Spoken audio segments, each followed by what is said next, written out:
Bismillahirrahmanirrahim. Elhamdülillahi Rabbil alemin. Ve salatu ve selamu ala eşrefil anbiya vel mursalin. Nebiyyina Muhammedin ve ala alihi ve ashabihi ecma'in. Rabbi şahli sadri ve yessir li emri ve hlul min lisani yefkahu kavli. Allahümme allimna ma yenfa'una ve enfa'na bima allamtana ve zidna ilme ve ba'd. Əziz müsəlmanlar, Şeyx Rahiməhullahın 3 əsas kitabının tədrisinə davam edirik. Və Şeyx dedik ki, 2 dənə müqəddimə zikr edilir kitabın əvvəlində və müqəddimələrdən sonra keçir kitabın ana mövzusuna, əsas mövzusuna və ondan öncə də bir məsələyə toxunur. Hənifilik nə deməkdir? Hənif dini nə deməkdir? Onu izah edir. Sonra isə kitabın ana mövzusuna keçir. Və şeyx buyurur ki, "İ'ləm ərşədəkallah li taatihi ennel hənifiyyətə millətə İbrahim." Bir Allah səni öz itayətinə yönəltsin, öz itayətinə müvəffəq eləsin. Bil ki, həniflik İbrahim Aleyhisselamın millətidir. Ən tə'budallaha muxlisən lehu'd-din. O da həniflikdə nə deyir? Dini ixlasla Allaha aid edib tək ona ibadət etməndir. Və bizəlikə əmərallah cəmi'an nas. Allah azza və cəllə bütün insanlara da deyib bunu əmr edibdir. Və xalaqahum laha. Və insanları da bunun üçün yaradıb. Kəma qalə Teala və ma xalaqtul cinnə vəl insə illə liya'budun. Necə ki Allah Teala buyurur ki, mən cinləri və insanları yalnız mənə ibadət etmək üçün yaratdım. O deyir ki, ya'budu ibadət etmək, yəni təkləşdirmək üçün. Və bu sözlərdə izah edilib ki, birinci şeyx nə ilə başlayır? Yenə dua ilə başlayır, cümləsinə dua ilə başlayır. Və bu da keçən dərslərimizdə dedik ki, elm əhlinin, müəllimlərin həmişə tələbələrinə rəhmətindəndir ki, onlar üçün Allah azə və cəllədən müvəffəqiyyət istəyərlər, yardım istəyərlər Allaha, onlar üçün daima dua edərlər. Və Peyğəmbər sallallahu əleyhi və səlləmin də o tövsiyəsidir ki, Əli radiyallahu anh deyir ki, ey Əli, qul Allahummə hdini və səddidini. Allahım məni hidayət et və məni müvəffəq elə. Çünki hidayət etməklə və doğru yolda müvəffəq olmaq, yəni demək olar ki, insana verilən ən böyük nemətlərdəndir. Və sonra buyurur ki, hənifilik nədir? Və hənif dini ərəb dilində qardaşlar bir şeyin meyl etməsidir. Yəni insanın şirkdən meyl edib tövhidə tərəf yönəlməsinə nə deyilir? Həniflik deyilir. Şirkdən üz çevirib tövhidə tərəf yönəlməsinə həniflik deyilir. Və həniflik səndən tələb edir ki, dini yalnız Allaha aid edəsən, tək ona ibadət edəsən, ondan başqasına dua etməyəsən, ondan başqasından yardım istəyəməyəsən, yalnız onu çağırasan, onun əmrlərini yerinə yetirib onun qadağalarından uzaq durasan. Və bu və deyir ki, İbrahim Aleyhisselamın dinidir. Çünki İbrahim Aleyhisselam həniflərin imamı idi. Necə ki Allah Teala buyurur ki, "İnne İbrahimə kânə ummeten qânitən lillahi hanifə və lem yekun minel müşrikin şakiran li'an'umi." Allah azze və cəllə İbrahim Aleyhisselamı ucaldır. Bu ayələrdə buyurur ki, İbrahim Aleyhisselamı bir neçə vəsflə vəsf edir. Vəsf edir, deyir ki, "İnne İbrahimə kânə ummeten." İbrahim bir ümmət idi. Yəni burada ümmətin mənası bir imam idi. Tabi olunan bir imam idi. Kânə ummeten qânitən və ibadətdə daimi olan idi. İtaətdə daimi idi. Lillahi, üçüncü sifəti. İxlas, Allah üçün edirdi əməllərini. Riya, insanlara göstərmək üçün etmirdi. Bu, onun üçüncü sifəti idi. Hənifən, dördüncü sifəti nə idi? Hənif idi İbrahim. Hənif nə idi? Dedik ki, şirkdən üz çevirib tövhidə yönələn idi. Və beşinci, وَلَمْ يَكُوا مِنَ الْمُشْرِكِينَ. Müşriklərdən də deyildi. Şirkdən və şirk əhlindən uzaq idi. Və altıncı sifəti də شَاكِرًا لِأَنْعُمِ. Onun Allahın nemətlərinə şükür edən bir qul idi. Allah azə və cəllə onu, baxın, 6 əzəmətli sifətlə vəsf edir. Baxmayaraq ki, öz qövmü nə deyir? Deyir ki, mən fəalə hədə. Bunu kim edib? Bütləri kim qılıb? Deyirlər ki, bir uşaqdır, bir gəncdir daha doğrusu. Yuqalu lehu İbrahim, ona İbrahim deyilir. Öz qövmü arasında necə tanınırdı? Çoxsu adını belə bilmirdi. İbrahim deyilirdi. Amma Allah katında kim idi? Allah azə və cəllə onu 6 dənə vəsfindən, bir ayda 6 dənə vəsfindən vəsf edir. Deməli, insanın məqamı, mənziləsi insanların gözündən ölçülmür. İnsanların gözündə dəyəri olmaya bilər. Önəmli olan insanın Allah qatında olması, hansı dərəcədə olmasıdır. Allah qatında, insanlar arasında bəziləri ki, kim elədi? Deyir, İbrahim deyilən bir gənc. adı İbrahim olan bir gənc elədi deyir. Bütlərimizi o qırdı deyirlər. Amma Allah Azze ve Celle görün onu necə yüksəldir. Hansı bir məqama yüksəldir. Bu da nə iləndir? Bunlar hamısı nə ilə olur? Allah Azze ve Celle'nin əmrlərinə bağlılıqla, Allah Azze ve Celle'nin itaətinə bağlılıqla, şirkdən və şirk əhlindən uzaq olmaqla. Və Allah Azze ve Celle bütün peyğəmbərləri də həmçinin onun dini üzərində, bütün rəsulları onun dini üzərində göndərmişdir. Allah Teala buyurur ki: "Thumma awhayna ilayka an ittabi' millete İbrahim'e hanife." Sonra sənə vəhy etdik ki, İbrahimin hənif millətinə, hənif dininə tabi ol. Və mə kənə minəl müşrikin. O müşriklərdən deyildi. Yəni İbrahim əleyhissalamdan sonra elə bir peyğəmbər gəlməyib ki, o peyğəmbər hənif İbrahim əleyhissalamın soyundan gəlməsin. Hamısı, bütün peyğəmbərlər, ondan sonra gələn bütün peyğəmbərlər onun soyundan gəlib və onun soyundan gəlməklə bərabər hamısı da nədir? Onun milləti üzərində, onun dini üzərində olan hənif dinini təbliğ ediblər. Və o Allah Azze ve Celle'ye dua edir İbrahim Aleyhisselam: وَجْنُبْنِ وَبَنِيَّ أَنْ نَعْبُدَ الْأَصْنَمِ Ya Rabbi, mənim və mənim övladlarımı bütlərə ibadət etməkdən qoru. Onun o duasının səbəbiyle Allah Azze ve Celle ondan sonra göndərilən bütün peyğəmbərləri onun soyundan göndərmişdir. Və bütün peyğəmbərlərin dini biz bilirik ki, İslam dinidir. Allah Teala buyurur ki: "İnned-dine indallah el-İslam." Allah yanında qəbul olan tək din İslamdır. İslam nə deməkdir? Biz keçən dərsimizdə izah etdik. Təslimçilikdir. Allaha el-istislam lillah bit-ta'a. Allaha itayətlə təslim olmaq, vel-inqiyad lahu. El-istislam lillahi, Allaha təslim olmaq, ona itayətlə boyun əymək və şirkdən və şirk əhlindən uzaq olmaq. İslam budur. Bütün peyğəmbərlər də buna çağırıblar. Bütün peyğəmbərlərin dəvəti nə idi? "U'budullaha ma lakum min ilahin gayruh." Necə ki Allah Teala Quran-ı Kərimdə xəbər verir. Bütün Nuh əleyhissalam, ondan sonra İdris əleyhissalam, bütün peyğəmbərlər qövmlərini bu kəlməyə çağırırlar. Eyni cümləni işlədirlər. "U'budullaha ma lakum min ilahin gayruh." Allaha ibadət edin, sizin ondan başqa bir ilahınız, bir məbudunuz yoxdur. Və kim İslamdan başqa bir din arayarsa, özünü İslamdan başqa bir dinə nisbət edərsə, bilsin ki, o ziyan içindədir, xüsran içindədir. O əməl onun heç zaman qəbul olunmaz. Allah Teala buyurur ki: وَمَنْ يَبْتَغِ غَيْرَ الْإِسْلَامِ دِينًا فَلَنْ يُقْبَلَ مِنْهُ وَهُوَ فِي الْآخِرَةِ مِنَ الْخَاسِرِينَ. Kim İslamdan başqa bir din axtararsa, ondan qəbul olmaz, o da axirətdə ziyan çəkənlərdən olar. Və şeyxin deməsi ki, hənif dini Allaha ixlasla ibadət etməkdir. Yəni burada Allah Azze ve Celle'nin ibadətdə təkləşdirməkdir. Çünki bütün peyğəmbərlərə əmr olunan da bu idi. Allah buyurur ki: وَمَا أُمِرُوا إِلَّا لِيَعْبُدُوا اللّٰهَ مُخْلِصِينَ لَهُ الدِّينَ. Onlara əmr olunan dini ixlasla Allaha aid edib tək ona ibadət etmələri oldu. Və insanın dünya və axirətdə nəfsinin islahı, insanın hamısı onun tövhidinə və ixlasına bağlıdır.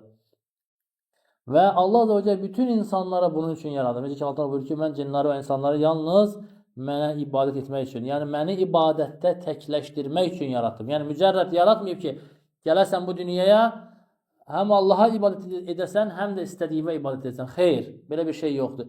Tək Allaha ibadət etmək üçün yaradıldın sən.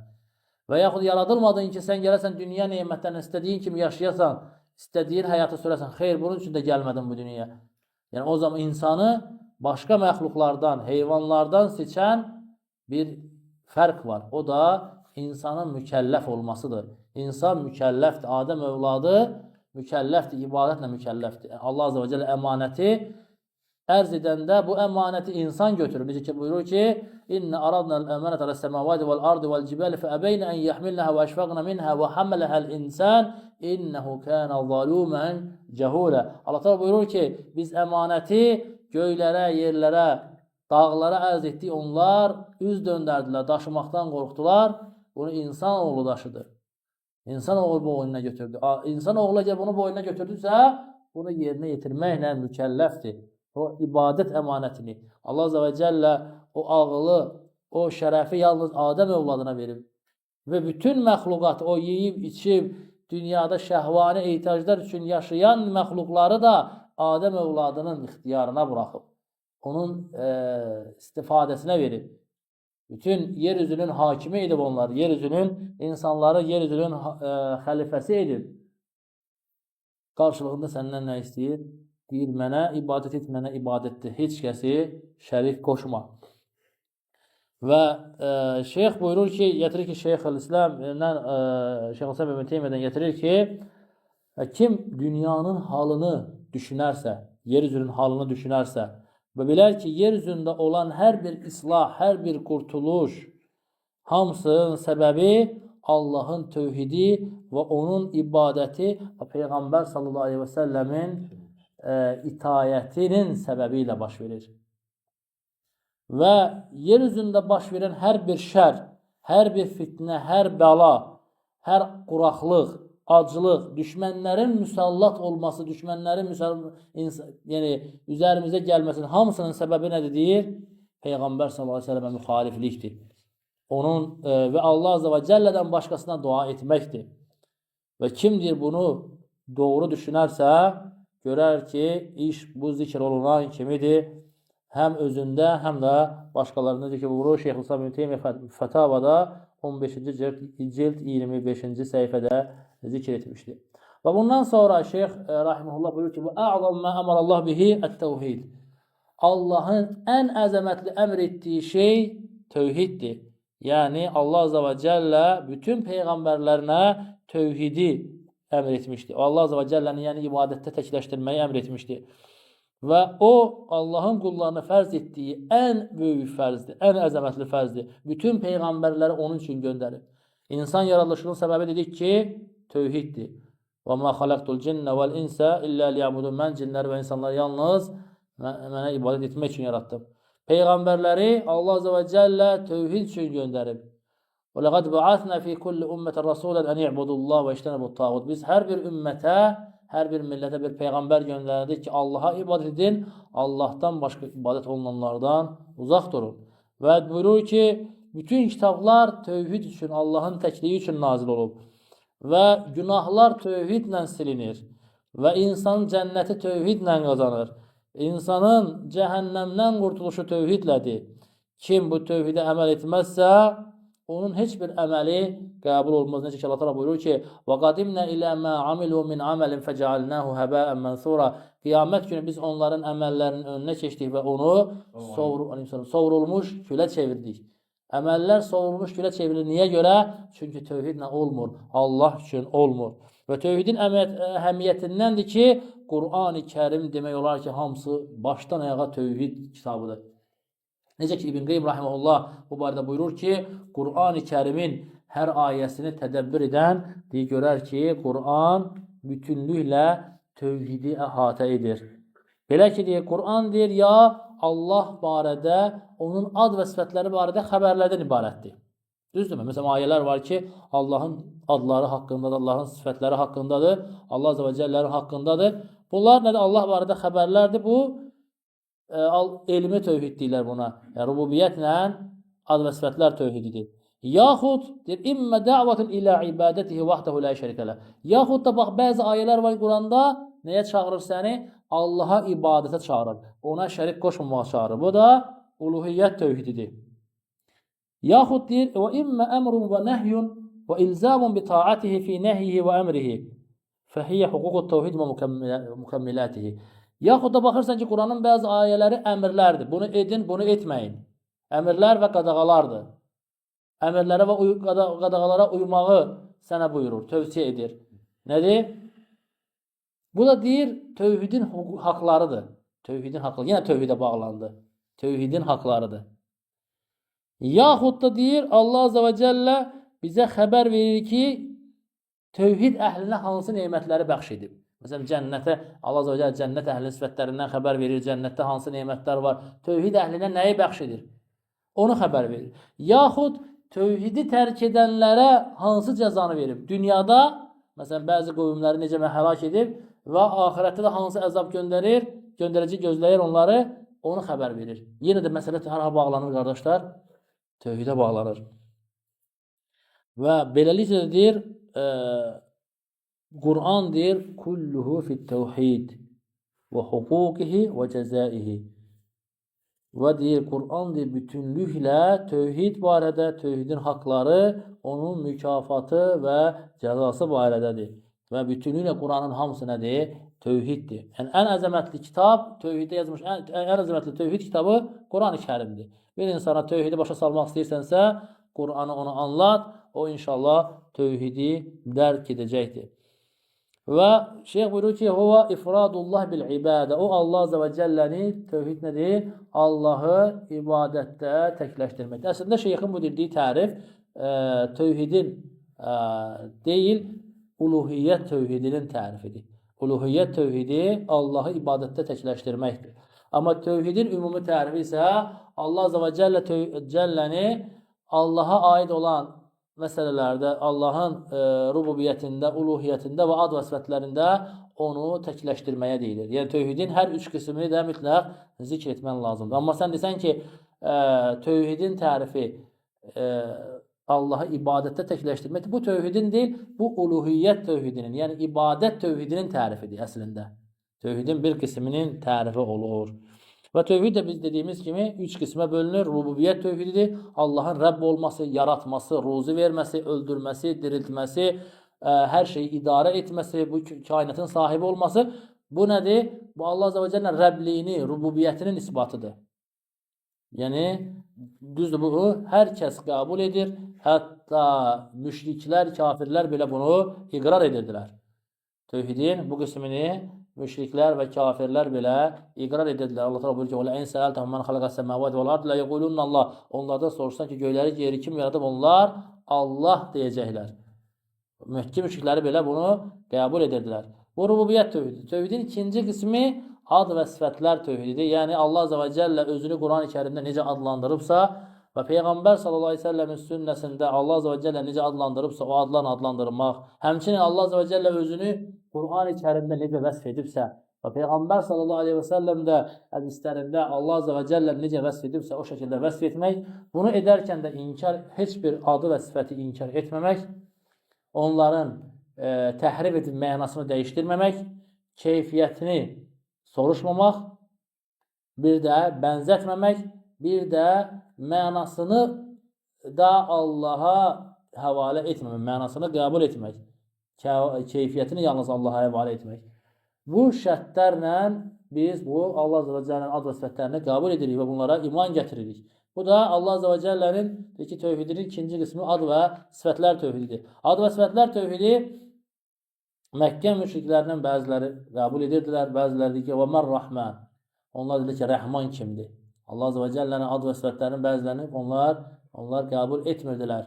Amma bəzilərinə olurdu ki, qəbul edənlər də varid olmuşdur. Bu barədə inşallah nəsib olarsa kitab tövhidi qismində daha ətraflı məlumat verəcək. Və tövhidin üçüncü qismi əsas peyğəmbərlərlə qövmləri arasında savaşların səbəbi, mübahisənin səbəbi olan üçüncü qismdə o da ibadət tövhididir, uluhiyyət tövhididir. Onun da tərifi dedik ki, Allah Azə və Cəlləni ibadətdə təkləşdirməkdir. Allah Azə və Cəllənin bütün ibadətləri, qulun bütün əməllərini tək Allaha aid etməsidir, onu ibadətdə təkləşdirməsidir. Ki, sənin namazın da, qurbanın da, orucun da, zəkatın da, həccin də, duan da, nəzərin də, bütün əməllərin Allah üçün olmalıdır. Allahdan başqasına bunun hər hansı birini çevirə bilməzsən, verə bilməzsən. Çünki səni yaradan odur, sənə ruzi verən odursa, ibadəti sən tək ona etmən lazımdır. Və bu tövhidin dedik ki, üç qismidir. Və sonra şeyh buyurur ki, və əzəm mə nəhəllahu anhu əşşirk və huvə də'vətu qeyrihi mə'ə. Və Allahın ən şiddətli, ən əzəmətli qadağan etdiyi əməl isə şirkdir. Şirkin tərifində buyurur ki, o, onunla bərabər başqasına dua etməkdir. Şirkin tərifində ən gözəl tərif odur ki, cə'alu şeyin min haqqilləhi li qeyri. Allahın hər hansı bir haqqını Allahdan başqasına vermək. Allahın hər hansı bir haqqını Allahın hər hansı bir haqqından bir şeyi Allahdan başqasına vermək. Buna nə deyirik? Şirk deyirik. Bu təriflərdən birində başqa bir tərif var ki, təəssübiyyətü qeyrilləh billəh fi məhvə min xasaisilləh. Allaha xas olan şeylərdə Allahdan başqasını Allahla bərabər tutmaq. Bunu deyən alimlər də var, amma mənim dediyim tərif, yəni alimlər buyurur ki, o tərif daha dəqiq tərifdir. Yəni şirkin bütün qismlərini özündə ihtiva edən bir tərifdir. Və şirk Allah Azze və Cəllənin əff etmədiyi tək günahdır. Allah Teala buyurur ki, İnna Allah la yaghfiru en yushrika bih və yaghfiru ma dun zalika limen yasha. Allah ona şərik qoşanı əsla bağışlamaz və ondan aşağısını istədiyinə bağışlayar. Və həmçinin bu ən böyük zülmdür. Allah Teala buyurur ki, İnne şirkə la zulmun azim. Həqiqətən şirk ən böyük zülmdür. Və Peyğəmbər sallallahu əleyhi və səlləmlə sahabə soruşur ki, ya Rasulullah, ən böyük günah nədir? Ən böyük günah nədir? Deyir, Allah səni yaratdığı halda onunla bərabər başqasına ona ortaq tutmağındır. Və başqa bir hədisdə Rasulullah s.ə.v buyurur ki, sizə ən böyük günahları xəbər verimmi?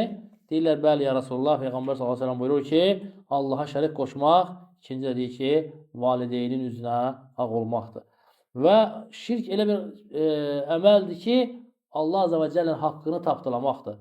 Allah Azze və Cəllənin haqqını Allahdan başqasına verməkdir. Allah haqqında pis zənn etməkdir. Və o günahların ən pisidir. Çünki naqis bir məxluqu, naqis bir yaradılmışı kamil yaradanla bərabər tutmaqdır.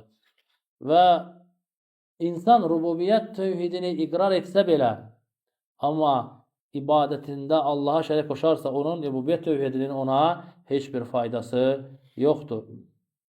Mütləq o ibadət tövhidində də Allah Azze və Cəlləni təkləşdirməsi lazımdır. Və Allah Azze və Cəllə şirki edəni əsla bağışlamır. Dediyimiz kimi ona cənnəti haram edən Allah buyurur ki, İnnehu men yushrik billahi faqad harramallahu aleyhil cənnə və məvahu'n nar və mə lizzalimin min ansar. Kim Allaha şərik qoşarsa, Allah ona cənnəti haram edər, onun yeri cəhənnəmdir və zalimlərə də yardımcı tapılmaz. Və Peyğəmbər sallallahu əleyhi və səlləm buyurur ki, kim Allahdan başqasına çağırır halda, yəni şirk üzərində ölərsə, o cəhənnəmə daxil olar. Hədis Buxaridədir. Və Allah Teala başqa ayələrdə buyurur ki, "Va'budullaha və la tuşriku bihi şey'a." Allaha ibadət edin, ona heç nəyi şərik qoşmayın. Və qul da ki, onun üzərinə vacib olan dediyimiz kimi imanında mütləq tövhidi həyata keçirməsi lazımdır və tövhidin ziddi olan hər bir şeyi rədd etməsi lazımdır. Yəni şirki və Allaha şərik qoşmağı hamısını rədd etməsi lazımdır. Çünki Allah Azze və Cəllənin ən böyük haqqı odur. Əgər sən o haqqı yerinə yetirərsənsə, deməli Allah Azze və Cəllə Rəbbini tanıdın. Rəbbini tanıyırsan. O haqqı sən verməzsənsə, sən Rəbbinin haqqını verməzsənsə, Rəbbin haqqında sən adil olmazsansa, səndən ədalət gözlənilməz. Səndən ədalət gözlənilə bilməz. Bir insan əgər Rəbbinə şərik qoşursa, Allahın haqqını vermirsə və biz müsəlmanlara da yaraşmaz ki, o insanları ədalətli, doğru insanlar adlandıraq. Necə ki, bəzi müsəlmanlar var, kafirləri görür, görürsə, Avropada insanlar çox ədalətli. Xeyr, vallahi onlarda ədalət yoxdur. Ədalət olsa Rəblərinin haqqını tapdalamaz, ona şərik qoşmazdılar. Ədalət ola bilməz onlarda. Ədalət İslamdadır ki, müsəlman hər bir şeydən öncə Rəbbinin haqqını verir. İslam sənə bunu öyrədir. Və bundan sonra da hər haqq sahibinin haqqını verməyi sənə İslam öyrədir. İslam sənə bu şəkildə tərbiyə edir. Amma onların ədalət dediyi şey süni bir şeydir. Göstəri üçün olan bir şeydir. Kafirlərdən nə ədalət gözləmə, nə də onların ədalətinə aldanma. Baxın, Avropa dövlətlərində olan qardaşların çoxsu da bunu bilir. Orada əksər şəhərlərdə, hətta müsəlmanların sayı 100 minlərlə olan şəhərlərdə belə əzanın çölə verməsini qadağan edirlər. Demokratiyadan vururlar, amma əzanın çölə verməsini qadağan. Amma kilsələr səhərdən axşama zınqırov çalır. Hanı ədalət? Müsəlman da əzanın eşidilməsini istəyir. Hanı ədalət? Yalancı bir şeydir. Müsəlmanların gözünü boyamaq üçün olan bir şeydir. Və yaxud da onların şəxsi mənfəətləri üçün olan bir şeydir. Öz şəxsi mənfəətləri üçün. Məsələn, deyir ki, sözlərində düzdülər, hansı dəqiqədə deyir, o dəqiqədə gəlir. O, onların öz şəxsi dünya mənfəətləri üçün qurduqları bir sistemdir. Ədalət deyil ki. Ədalət başqa bir şeydir. Adillik başqa bir şeydir. Rəbbi haqqında adil olmayan başqası barədə adil ola bilməz. Allahdan istəyirəm ki, bizi eşidib faydalanlardan eləsin. Eşidib yaxsına tabi olanlardan eləsin. Subhanakallahum və həmd yəkşilən lə iləhən əstəğfiruka və etûbü ileyk.